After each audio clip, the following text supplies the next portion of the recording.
Batay sa report na inilabas ng minorya ng Senado, si dating House Speaker Martin Romualdez umano ang malinaw na may pananagutan sa nangyaring issue sa flood control project. Paliwanag po ng minority senators, inilabas nila ang report dahil nakukulangan sila sa mga pagdinig ng Blue Ribbon Committee. Balitang hatid ni Mav Gonzalez.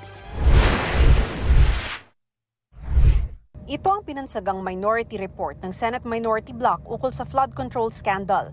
Malinaw na nakaturo raw kay dating House Speaker Martin Romualdez ang pananagutan base sa ilang nagsalita sa mga hearing ng Blue Ribbon Committee. Yung arrows kasi, base sa nagtuturo sa kanya at mababasa niyo nun sa kanilang mga testimonies, individual. Talagang, for example, Gutesa, tinuro si Saldico and Martin Romualdez. Si Diskaya, nabanggit din ang pangalan ni Martin Romualdez. At yung mga iba, si Alcantara, si Bryce Hernandez, pinagtuturo kung sino-sino at papunta lahat sa direksyon ni Martin Romualdez. Sinusubukan pa ng GMA Integrated News na makuha ang panig ni Romualdez. Base sa 576-page report, ang iba pang nadiin sa mga pagdinig, kabilang sina dating Congressman Zaldico, dating Senador Bong Revilla, Senador Joel Villanueva, dating DPWH Secretary Manny Bonoan at 17 kongresista ay maaari nilang kasuhan kung mapatunayang nagkasala sila. Wala raw sapat na ebidensya para kasuhan sina Senador Chis Escudero, Jinggoy Estrada at dating Senador at ngayon Makati City Mayor Nancy Binay. Sinusubukan pa namin kunin ang panig ng lahat ng nabanggit. At nang tanungin kung sino ang pinakamataas na opisyal na panukala nilang kasuhan, Merong question mark nga sa, makikita nyo rito yung...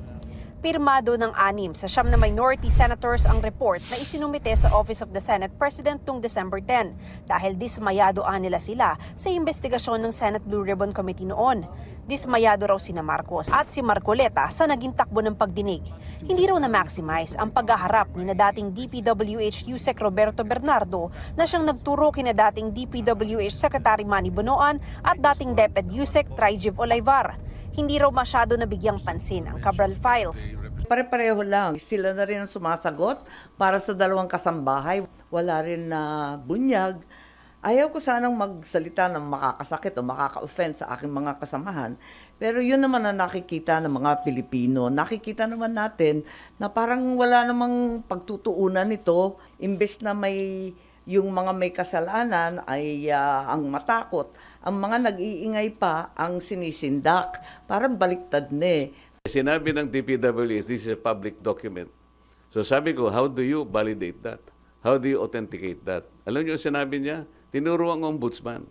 Turuan na eh. Oo. Hindi naman mandate ng ombudsman silang kinakailangan daw ma-forensic. The law does not require a forensic. Ikumpara mo lang. It can be considered, it will be equivalent to the best evidence room. Sabi ni Senate President Tito Soto, pinadala nila sa Blue Ribbon Committee ang report dahil hindi naman talaga ito dapat sa opisina niya pinadala. It has been submitted to my office, then it's unofficial. Kasi dapat magsasubmit ang minority report sa pagkatapos ng committee report, isasubmit yun doon sa Bills and Index, hindi sa akin. Ano ba, tatagal na nilang veterano, di ba? Ang tatagal na nilang legislator, Bakit sa Senate President's Office ipapadala? Pang-media. Ano silbi nun even a majority report, kahit anong Blue Ribbon Committee report yan, unless tinake up sa plenary, ay wala yan. It's simply a piece of paper. Sagot naman ni Soto sa pagkadismaya ng ilang minority senators sa pagdinig. Kanya-kanyang opinion You are entitled to your own opinion. Opinion ng iba, okay lang sapagkat nabuksan. Okay, di ba? Ngayon, merong mga mga nabitawan na pwedeng i-follow up in the next hearing. Kulang na oras Umattend sila sa susunod para yung mga kulang, mapunoon nila. Mav Gonzalez, nagbabalita para sa GMA Integrated News.